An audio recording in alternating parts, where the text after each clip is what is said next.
Period 2, 1607 to 1754. Chapter 2 and 3, the 13 colonies and the British Empire. Colonial society in the 18th century.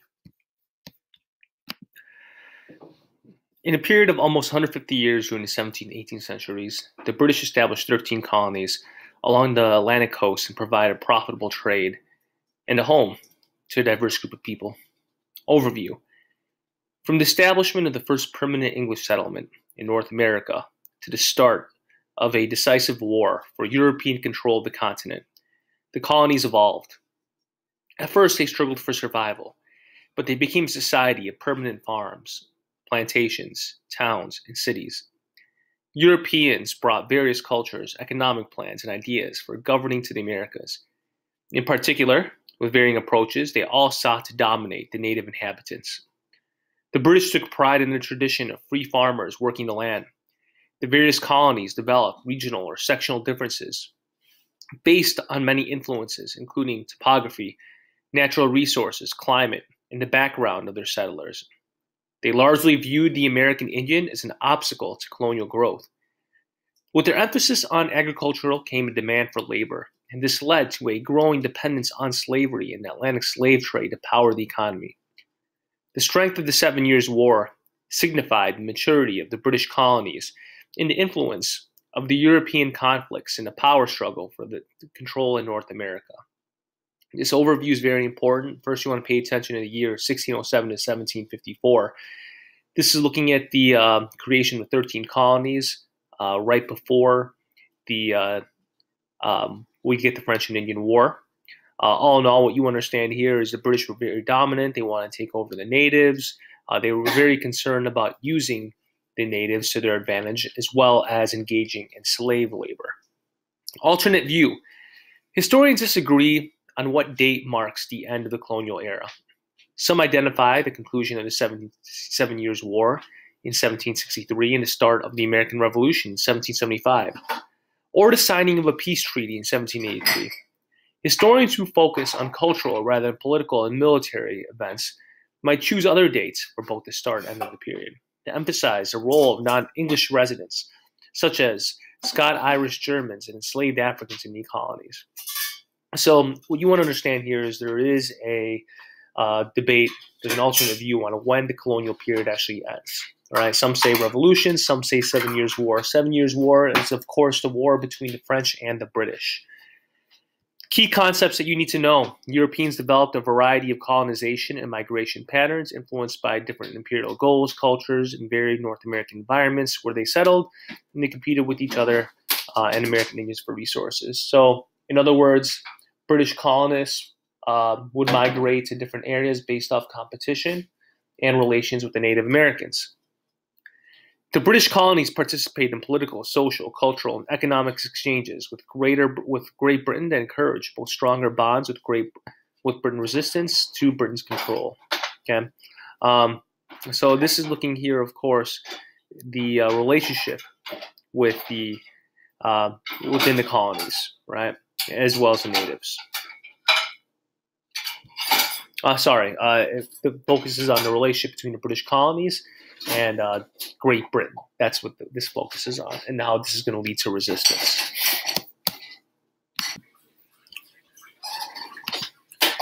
Period 2 begins with 1607 and ends in 1754. As the colonies increased in number and size during this colonial era, the population of the eastern seaboard changed. Based on your knowledge of history and the data in the chart, explain 3 reasons for the demographic shift in the Chesapeake. Chesapeake colonies include Virginia and Maryland. Very important to understand. So 3 reasons. Let's look at, just going off of what we know, what we studied in class. The big one is Native American population is going down, right? One of the reasons why you're getting this dramatic shift is 1610 is because that's when colonization is going to start. They're going to be exposed to disease. Obviously, what you're getting with the white population increasing between 1670 and 1690.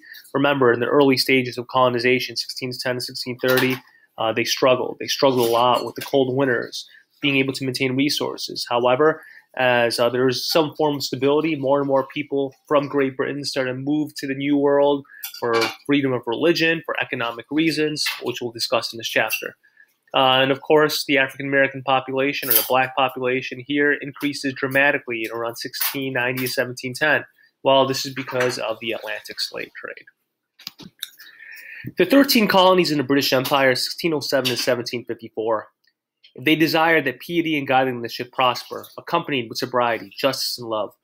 Let them choose a country such as this, even like France or England, which may yield sufficiency with hard labor and industry. This is Reverend John White, the planter's plea in 1630. Starting with Jamestown, which is in Virginia, in 1607, and ending with Georgia in 1733, a total of 13 distinct English colonies developed along the Atlantic coast of North America. Every colony received its identity and its authority to operate by means of charter. What a charter is, it's simply a document that gives them special privileges from the English monarch.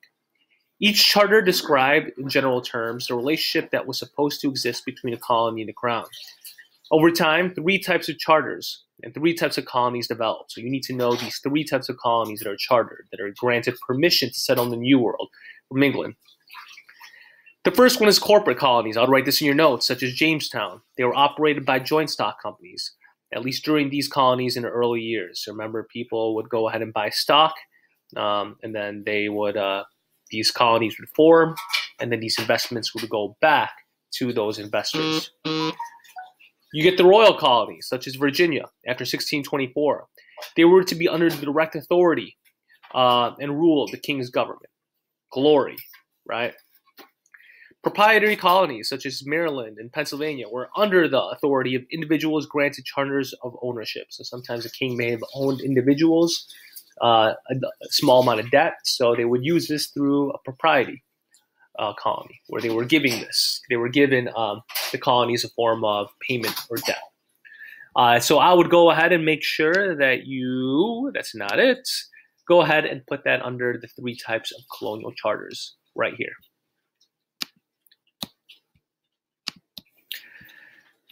So next let's talk about the early English settlements. Unlike the French and Spanish colonists, the English brought a tradition of representative government.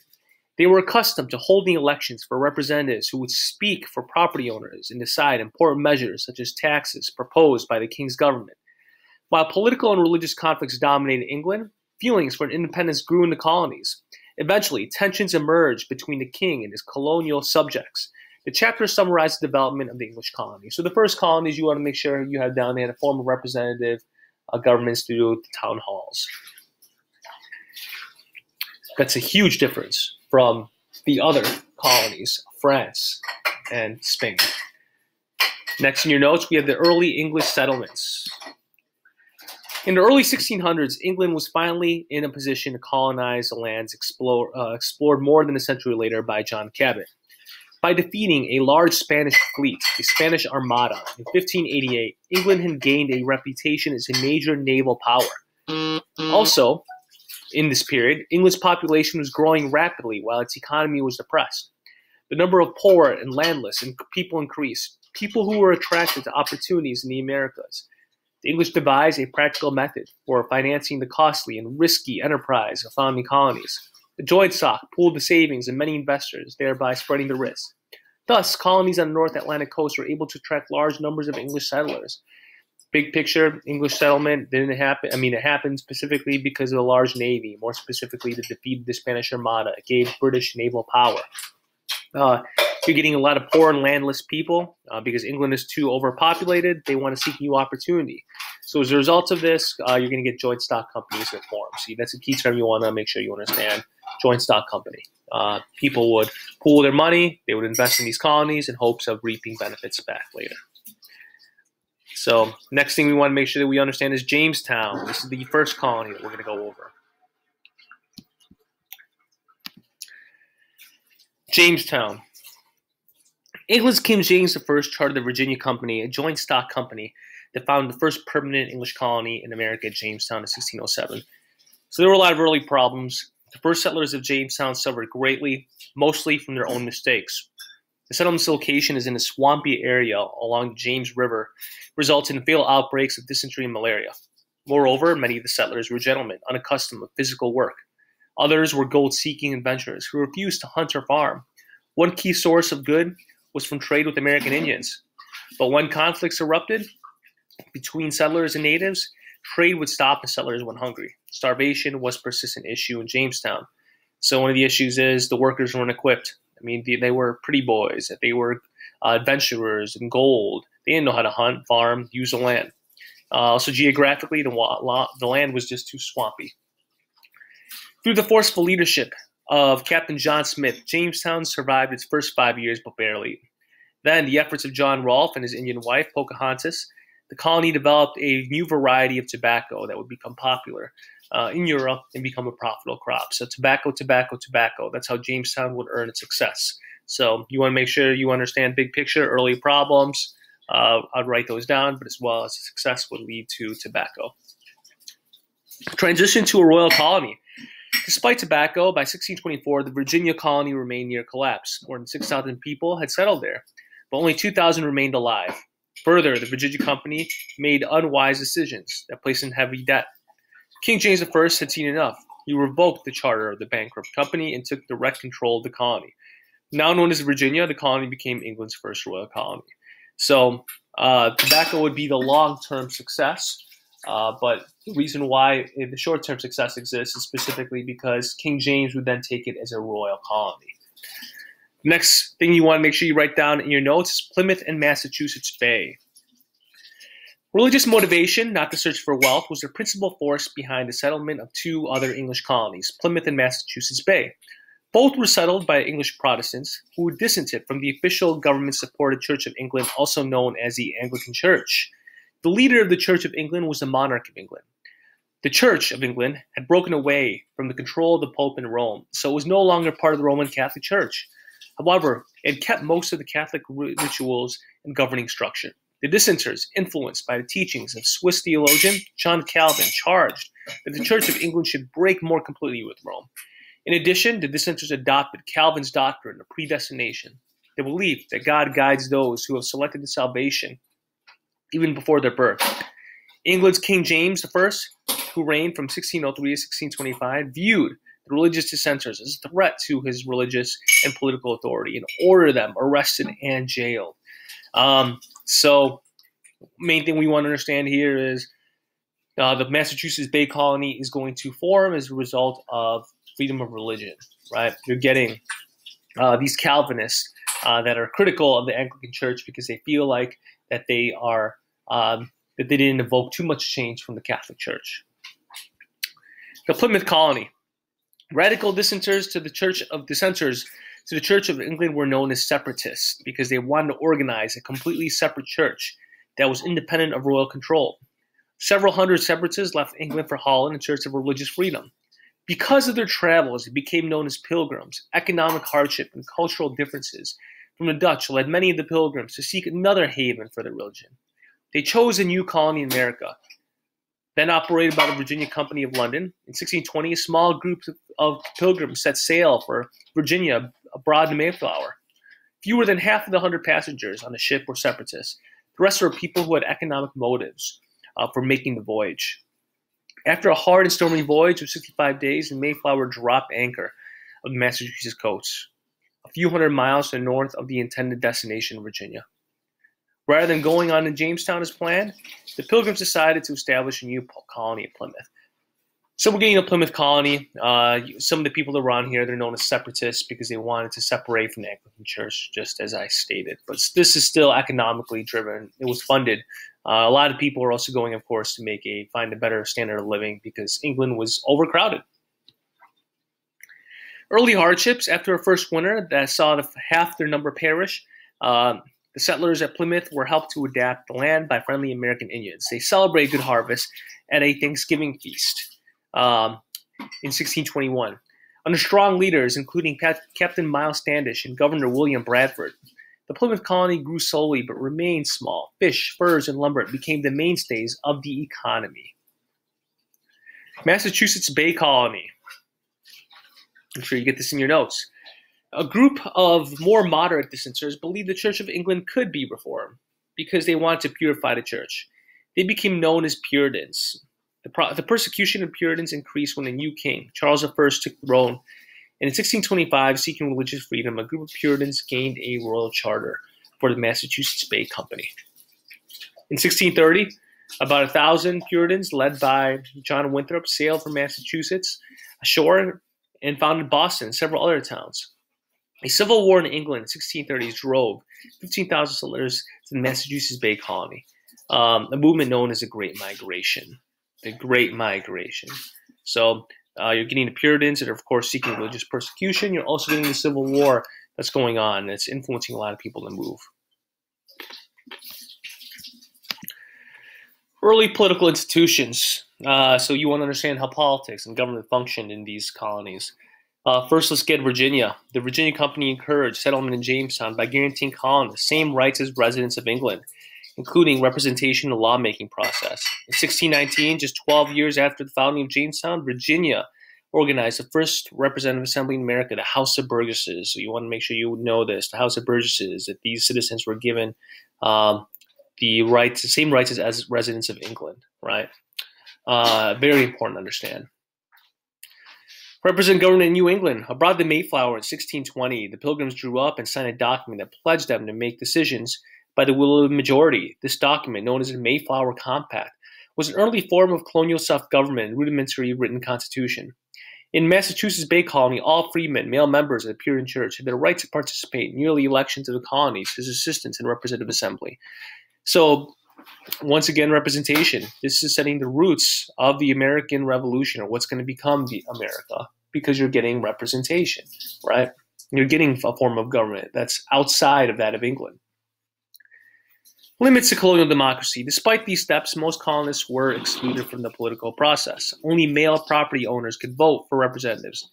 Those who were either female or landless had few rights. Slaves and indentured servants had practically none at all.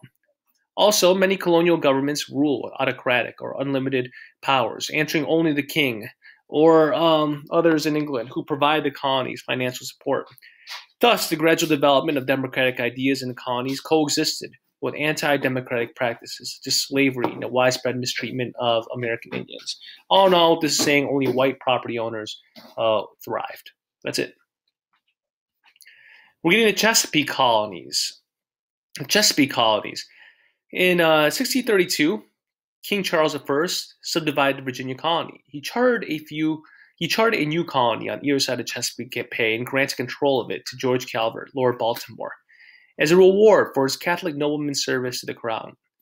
The new colony of Maryland thus became the first proprietary colony. So remember, where you can make, where the king is kind of giving and providing the colony to individuals. Religious issues in Maryland. The king expected proprietors to carry out his wishes, faithfully thus giving him control over a colony. The first Lord Baltimore died before he could achieve great wealth in his colony, while also providing a haven for his fellow Catholics. The Maryland proprietorship passed to his son, Cecil Calvert, the second Lord Baltimore, who set implementing his father's plan in 1634. There's an act of toleration that's passed here. To avoid persecution in England, several wealthy English Catholics emigrated to Maryland and established a large colonial plantation. They were quickly outnumbered, however, by Protestant farmers. Protestants, therefore, held a majority in England's Maryland Assembly. In 1649, Calvert persuaded their assembly to adopt the Act of Toleration, the first colonial statute granting religious freedom to all Christians. However, the statute also called for the death of anyone who denied the divinity of Jesus. So what this is saying is, in Maryland, you understand, is that they had religious toleration because you had a lot of Protestant farmers that were moving there. Remember, it was Catholic proprietorship, right? But so they said that a religious toleration is allowed only if you believe in Jesus. So therefore, no Muslims, and also no Jews would be allowed, or Native Americans would be granted, right? They had to believe in Jesus. Protestant revolt. In the late 1600s, Protestant resentment against a Catholic proprietor erupted in a brief civil war. The Protestants triumphed and Act of Toleration was repealed. Catholics lost their right to vote in elections for the Maryland Assembly. In the 18th century, Maryland's economy and society was much more like that of Maryland and Virginia. Except in Maryland, there was greater tolerance of religious diversity among Protestant sects. So eventually, Catholics would lose the right to vote in elections, right? And that's because of these the Civil War that was going on in England. Labor shortages. So this you need to understand indentured servitude. In both Maryland and Virginia, landowners saw great opportunities. They could get land either by taking it from or trading it with American Indians. And Europeans had a growing demand for tobacco. However, they could not find enough laborers. For example, Virginia and high death rate from disease, food shortages, and battles with American Indians meant that the population was growing very slowly. Landowners tried to find several ways to find the workers they wanted. So as a result of the extreme amount of death that the new colonists were experiencing, they just couldn't find workers. So we're getting what we called indentured servants. Know this, put this in your notes. At first, the Virginia Company hoped to meet the need for labor using indentured servants. Under contract with a master or landowner who paid for their passage, young people from the British Isles agreed to work for a specified period, usually 4 to 7 years, in return for room and board. In effect, indentured servants were under the absolute ruler of their interests until the end of their work period. At the expiration of the period, they gained their freedom, either work for wages or obtained land of their own to farm. For landowners, the system provided laborers only temporarily. So in other words, if you're from Europe, you can go to the New World as indentured servants, and after a period of time, you would be given your freedom and you could buy your own land, right? But of course, these property owners are the ones that are paying for your freedom, right? This is eventually going to lead to the American Revolution because there's not going to be enough land. Headright system. Virginia attempted to attract immigrants through offers of land. The colony offered 50 acres of land, each immigrant who paid for his own passage, any plantation owner who paid for an immigrant's passage. So basically what they're saying is that, hey, if you pay for your own passage, we'll give you land, right? Slavery. In 1619, a Dutch ship brought an unusual group of indentured servants to Virginia. They were black Africans. Because English law at the time did not recognize hereditary slavery, the first Africans in Virginia were not in bondage for life, and children born in them were free. Moreover, the early colonists were struggling to survive, and too poor to purchase the Africans, who were being imported as slaves for sugar plantations in the West Indies. By 1650, there were only about 400 African laborers in Virginia. However, by the end of the 1600s, the Virginia House of Burgesses had enacted laws that discriminated between blacks and whites. Africans and their offsprings were to be kept in permanent bondage. They were slaves. So you want to understand that the first Africans that came to the New World were actually indentured servants, and specifically because many people were too poor to actually afford slaves. It would be around the mid-1600s when finally there was some degree of wealth where they would be bought as slaves. Economic problems. Beginning in the 1660s, low tobacco prices, due largely to overproduction, brought hard times to the Chesapeake Colonies, Maryland, and Virginia. When Virginia's House of Burgesses attempted to raise tobacco prices, the merchants of London retaliated by raising their own prices on exported goods to Virginia. So you're getting a trade war, the first trade war between Great Britain and, of course, the New World. Conflict and rebellion in Virginia. Sorry. Make sure you get this in your notes. You need to know Bacon's Rebellion. Sir William Berkeley, the royal governor of Virginia, used dictatorial powers to govern on behalf of the large planters. He antagonized small farmers on Virginia's western frontier because he failed to protect them from Indian lands. So you're getting Bacon's Rebellion. Nathaniel Bacon, an impoverished gentle farmer, seized upon the grievances of western farmers to lead a rebellion against Berkeley's government. Bacon and others resented the economic and political control exercised by a few large planters in the Chesapeake area. He raised an army of volunteers and in 1676 conducted a series of raids and massacres against American Indian villages on the Virginia frontier. Berkeley's government in Jamestown accused Bacon of rebelling against royal authority. Bacon's army succeeded in defeating the governor's forces and even burned the Jamestown settlement.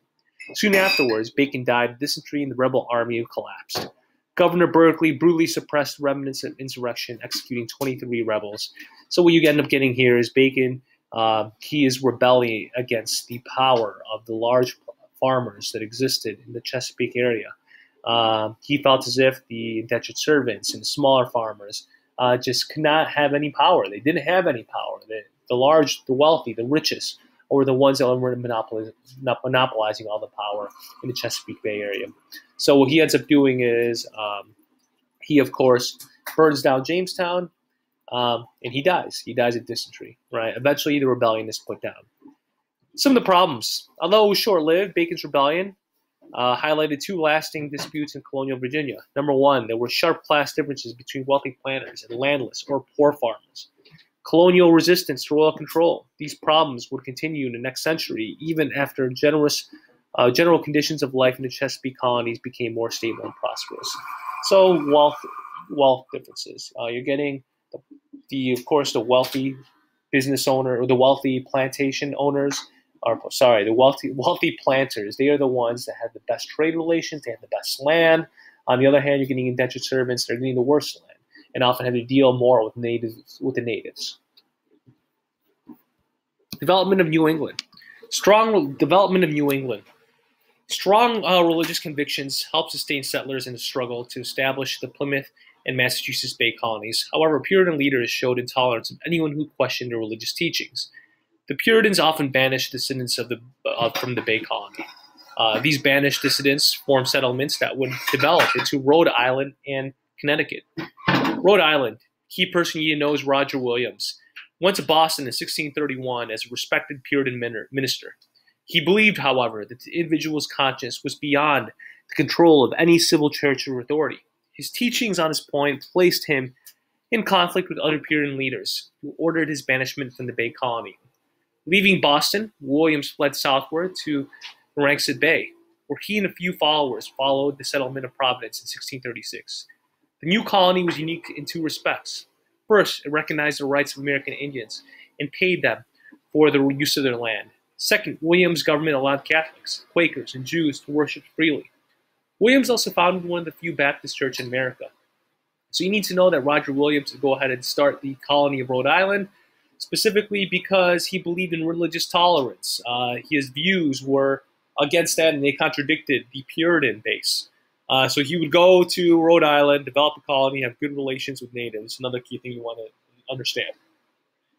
Another dissident who questioned the doctrines of the Puritan authorities was Anne Hutchinson. She believed in Antinomianism, the idea that faith alone, not deeds, is necessary for salvation. Banished from the Bay colony, Hutchinson and a group of followers funded the colony of Portsmouth in 1638. Not far from Williams' colony of Providence, a few years later, Hutchinson migrated to Long Island and was killed in an American Indian uprising. Connecticut.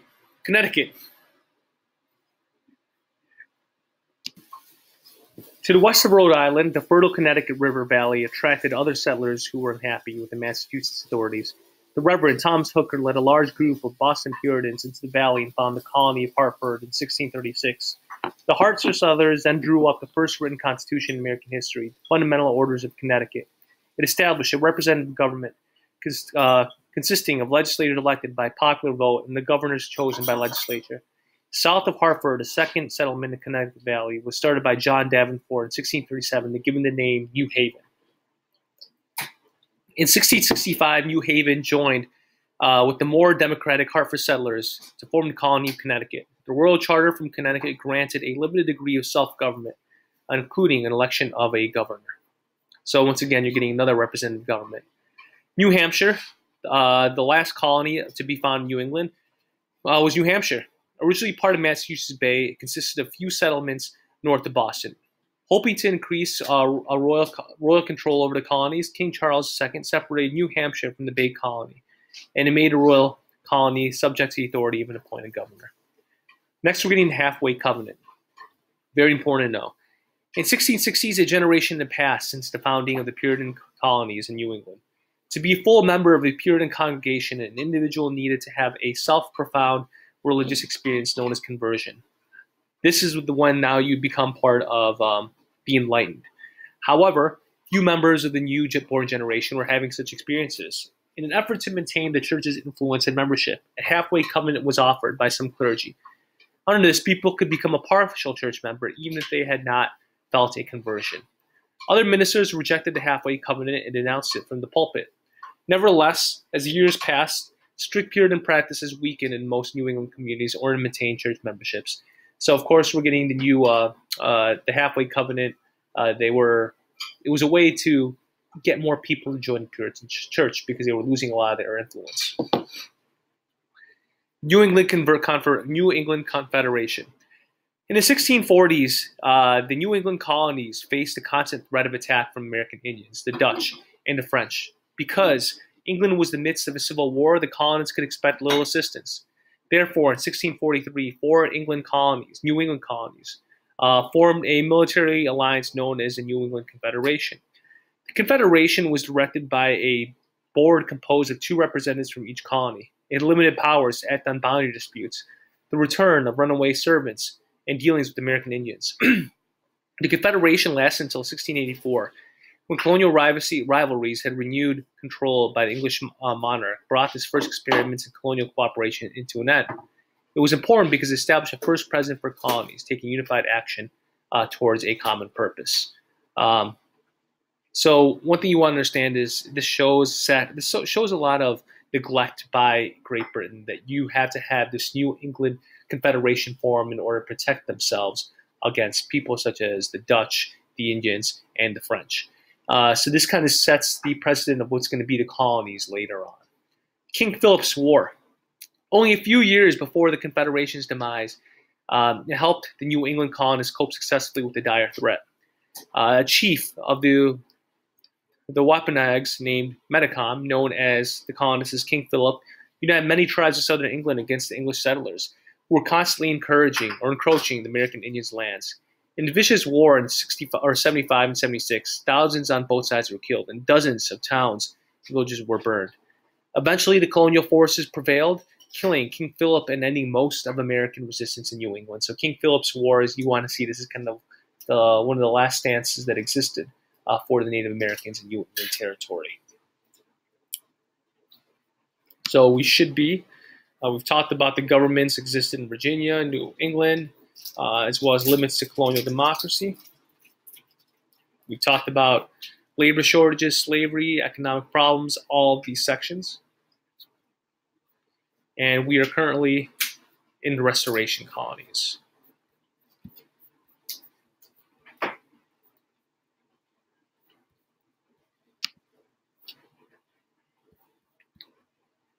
So let's go through some of these questions here before I move on. Compare and contrast the English model of colonization to that of French and Spanish.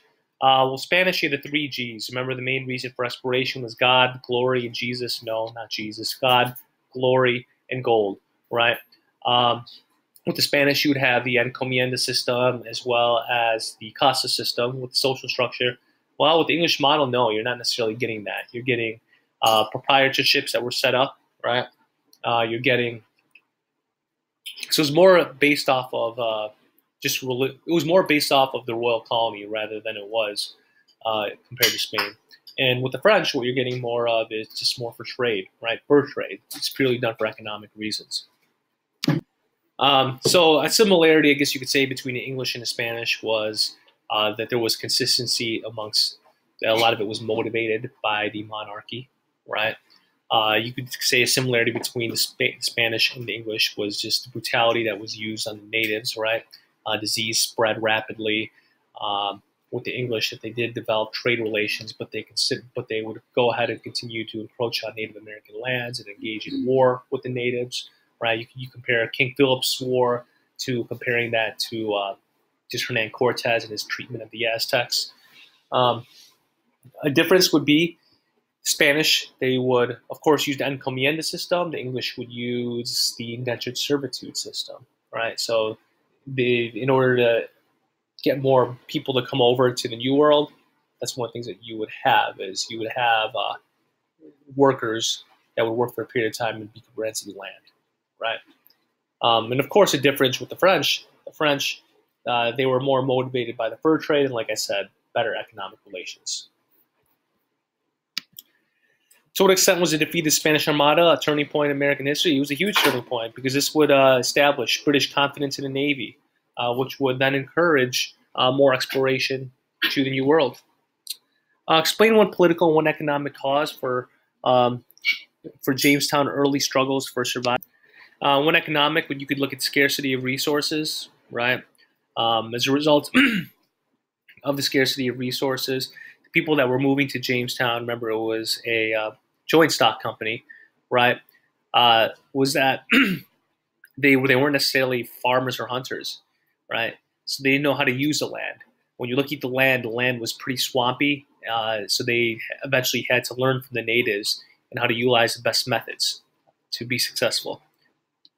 And yes, it's important to understand that there was tobacco that was used. Tobacco was very successful, but it was not well run by the joint stock company that existed. So therefore, King James, would have to go ahead and take it over.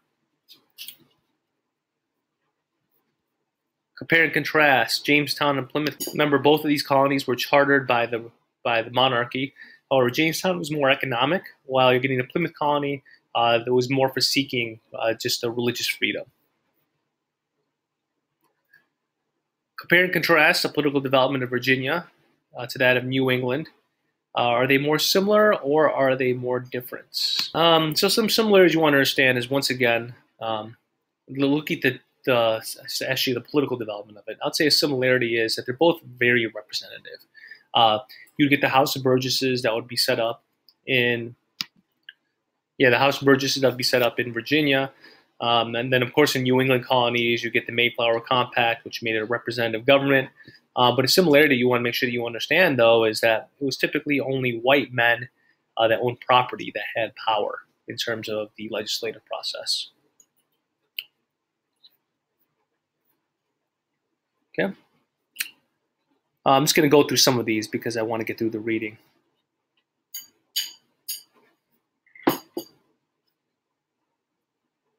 All right, so let's get to the Restoration colonies. Restoration colonies. New American colonies were funded in the 17th century during a period in English history known as Restoration. The Carolinas. As a reward for helping gain the throne, Charles II granted a huge tract of land between Virginia and Spanish Florida to 8 nobles, who in 1663 became the Lord Proprietors of the Carolinas. In 1721, 2 royal colonies, South Carolina and North Carolina, were formed from the original grant. South Carolina in 1670, in the Southern Carolinas, a few colonists from England and some planters from the island of Barbados founded a colony for their king. Initially, the southern colony was based on trading furs and providing food for the West Indies. By the middle of the 18th century, South Carolina's large growing rice plantations worked by enslaved Africans resembled the colonies of the West Indies. So one thing you want to make sure you understand, South Carolina, large plantations, utilizing slavery that they're used to in the West Indies. North Carolina. The northern part of the Carolinas developed differently. These farmers from Virginia and New England established small, self-sufficient tobacco farms. The region had few good harbors and poor transportation, therefore compared to South Carolina. There were fewer larger plantations and less reliant on slavery. North Carolina in the 18th century earned a reputation for democratic views and autonomy from British control. For North Carolina, a little bit different. You're getting tobacco as the main crop. New York. Charles II wished to consolidate the crown's holdings along the Atlantic coast and close the gap between New England and Chesapeake colonies. This required compelling the Dutch to give up their colony of New Amsterdam, centered on Manhattan Island and the Hudson River Valley. In 1664, the king granted his brother, the Duke of York, the lands lying between Connecticut and Delaware Bay. As the Lord High Admiral of the Navy, James dispatched a force that easily took control of the Dutch colony from his governor, Peter Stuyvesant. James ordered his agents in the name of the New York colony to treat the Dutch settlers well and to allow them freedom and to worship as they please, speak their own language. James also ordered new taxes, duties, and rents without seeking the consent of the Representative Assembly. In fact, he insisted no assembly should be allowed to form in this colony. But taxation without representation met strong opposition from New York's English-speaking settlers, most of whom were Puritans from New England. Finally, in 1683, James yielded by allowing New York's governor to grant broad civil and political rights, including a representative assembly. So, all in all, King James, he wants to connect the middle colonies with the New England colonies. So he goes ahead and he takes over New York from the Dutch. He establishes his colony. He starts taxing individuals, and people are saying, "Oh, well, we want taxation with representation." So he allows them to formulate their own representative council or assembly. So it kind of shows what's foreshadowing in the Revolution later on. New Jersey. Believing that the territory of New York was too large to administer, James split it up in 1664. He gave the section of the colony located in the Hudson River in Delaware um, Bay to Lord Berkeley, and Sir George Carteret. In 1674, one proprietor received West New Jersey and the other East New Jersey. To attract settlers, both proprietors made generous land offers and allowed religious freedom of assembly. Eventually, they sold their proprietor interest to various groups of Quakers. Land titles in jerseys changed hands repeatedly, and inaccurate property lines added to the general confusion. Selling matters, the crowd decided in 1708 to combine two jerseys into a single colony, New Jersey. Next, we're getting Pennsylvania and Delaware. To the west of New Jersey is a broad expanse of forested land, was originally settled by the peace-loving Christian sect, the Quakers. Quakers. They were members of the Religious Society of Friends, commonly known as Quakers. They believed in the equality of all men and women, nonviolence, and resistance to military service. They further believed the religious authority was found within each person's soul and not in the Bible, and not in any outside source. Such views arose a radical challenge to established authority. Therefore, the Quakers of England were persecuted and jailed for their beliefs. So William Penn, so you need to understand that Pennsylvania, of course, you're getting the Quaker population is there. Think Quaker oats. That paragraph kind of sums up their religious beliefs. So it's definitely different from the Anglican Church. William Penn was a young convert to the Quaker faith. His father had served the king as a victorious admiral. Although the elder Penn opposed his son's religious beliefs, he respected William's sincerity and bequeathed him considerable wealth. In addition, the royal family owed the father a large debt, which they paid to William in 1689, in the form of a grant of American land for a colony that he would call Pennsylvania. So William Penn, he was a convert of the Quaker faith. The king had owed him a lot of money, so therefore he gave some land, which would become known as Pennsylvania. And in this land, he would have what we'd call the Holy Experiment. Penn put his Quaker beliefs to the test in the colony. He went to his new colony to provide a religious refuge for Quakers and other persecuted people, to enact liberal ideas in the government, and to generate income and profits for himself. He provided the colony with a frame of government in 1682 to 1683, which guaranteed a representative assembly elected by landowners and written constitution, the Charter of Liberties, which guaranteed the freedom of worship and all for unrestricted immigration. So he's seeking religious persecution, and in his colony, he's also allowing religious tolerance. Unlike other colonial proprietors who governed afar from England, Penn crossed the ocean to supervise the founding of a new town on the Delaware River named Philadelphia. He brought to him a plan for a grid pattern of streets, which was later imitated by other American cities. Also unusual was Penn's attempt to treat the American Indians fairly and not to cheat them when purchasing their land. So he treated the Native Americans fairly. He would go ahead and instill the grid system of roads, which should be used in a lot of cities even today, and of course, religious freedom. To attract settlers to his new land, Puritan hired agents and published notices throughout Europe, which promoted political and religious freedom and generous land terms. Penn's land along the Delaware River had previously been settled by thousands of Dutch and Swedish colonists, which eased the arrival of new coloners attracted Penn's promotion. Delaware. In 1702, Penn granted the lower three counties of Pennsylvania their own assembly. In fact, Delaware became a separate colony, even though its governor was the same as Pennsylvania's until the American Revolution. So make sure you add those two in your notes. Georgia, the last colony. In 1732, the 13th colony was chartered. It was the last of the British colonies and the only one to receive direct financial support from London. There were two reasons for British interest in the new southern colony. First, Britain wanted to create a defensive buffer to protect the prosperous South Carolina plantations from the threat of Spanish Florida. Second, thousands of people in England were being imprisoned for debt. Wealthy financiers thought it would be a relief that overcrowded jails and debtors were shipped to American colonies to start life over. So two reasons. Georgia, number one, is a buffer to protect South Carolina from Spanish Florida, and as well as their jails were overcrowded. The best thing to do was those that had large debt, have them start over, send them to Georgia. Mercantilism and the Empire. Most European kingdoms in the 17th century adopted the economic policy of mercantilism. which looked upon trade, colonies, and the accumulation of wealth as the basis for a country's military and political strength. According to the mercantilist doctrine, a government should regulate trade and production to enable it to become self-sufficient. Colonies were to provide raw materials to the parent country for the growth and profit of that country's industries. Colonies existed for one purpose only: to enrich the parent country. Mercantilist policies had guided both the Spanish and the French colonies from their inception. Mercantilism began to be applied to the English colonies, however, only after the turmoil of the Civil War had subsided. Acts of trade and navigation. So you need to understand what mercantilism is. You're getting raw materials being sent from the New World back to the Old World. The Old World is going to benefit from it, acquire a lot of wealth, and send manufactured products back to the New World. Acts of trade and navigation. England's government implemented a mercantilist policy with a series of navigation acts between 50 and 73, which established 3 rules for colonial trade. Number 1, trade to and from colonies could be carried only by English or colonial-built ships, which could be operated by English or colonial crews. So it's basically saying is if you're going to trade with Europe, from New World, Old World, it has to be on English ships.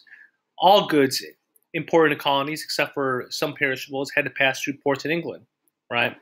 So another thing that's very important is when you're looking at if you are trading with all goods imported into the colonies, right, they have to go through English ports. So once again, putting a lot of trade limitations.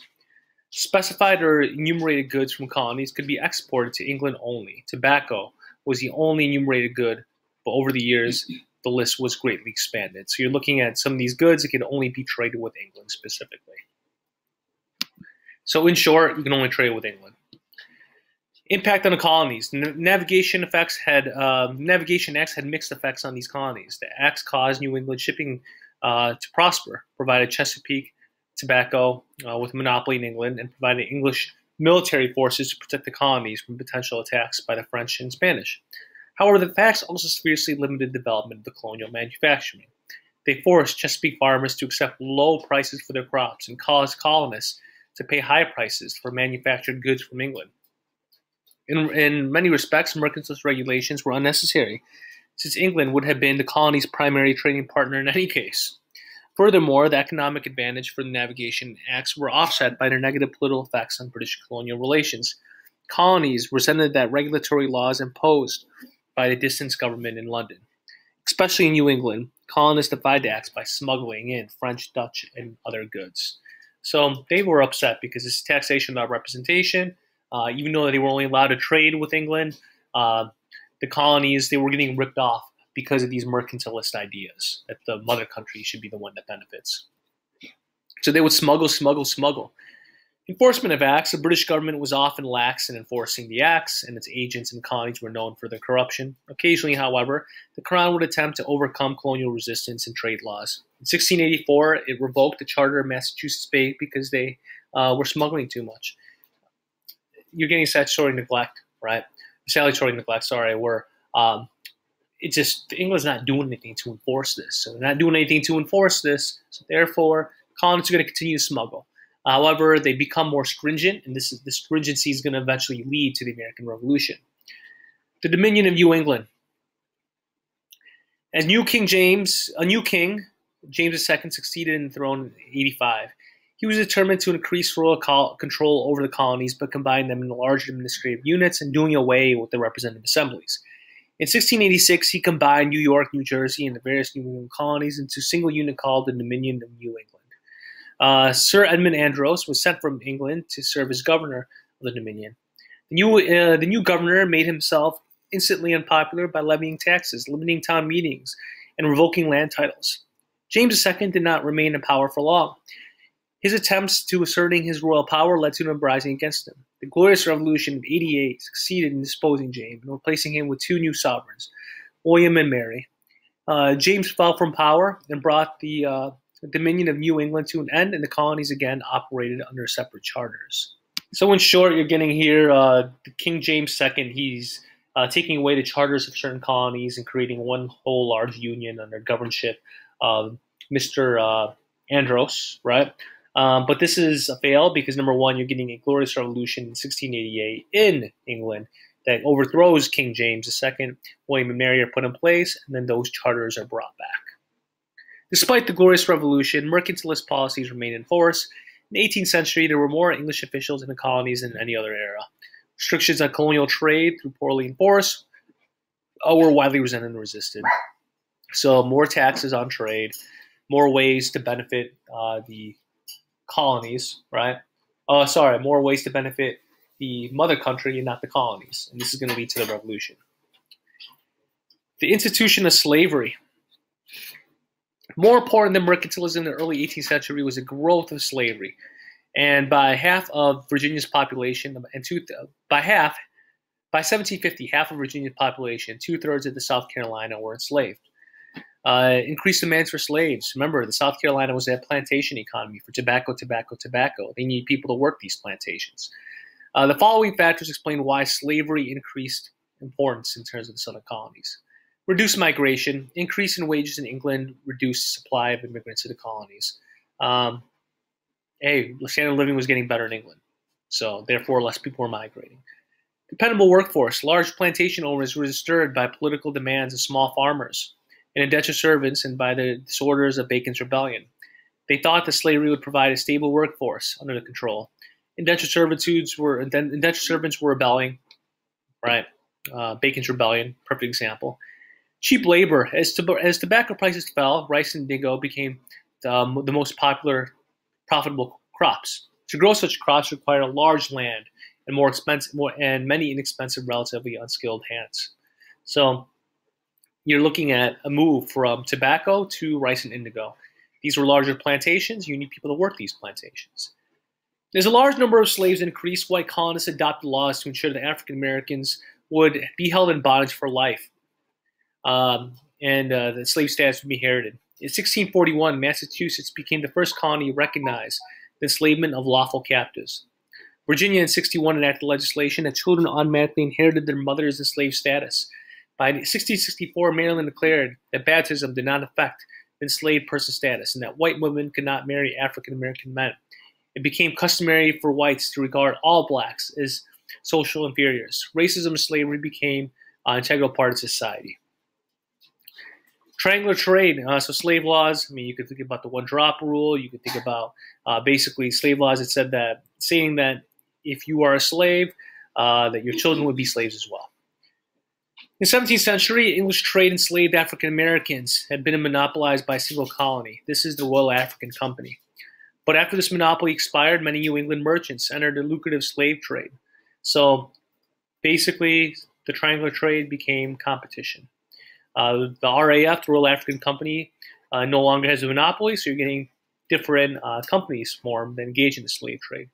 Merchant ships regularly follow a triangular or three-part trade route. First, a shipping start from New England. Ports such as Boston would carry rum across the Atlantic to West Africa. There, the rum would be traded for hundreds of captive Africans. Next, the ship would set on the horrendous Middle Passage. Those Africans who survived the frightful voyage would be traded as slaves in the West Indies in the cargo for sugarcane. Third, completing the last part of the ship would return to England, where the sugar would be sold to be used in making rum. Right? So, very important what you want to understand. So I'm just going to skim through some of these. So I went through all of these in the notes. Identify the causes and motivations of the British mercantile system.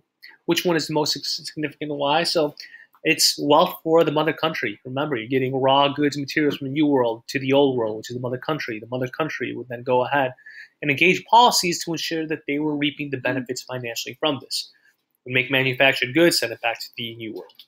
I think it's most significant that understand that the mother country was benefiting from this because that is what's going to lead to the American Revolution, taxation without representation.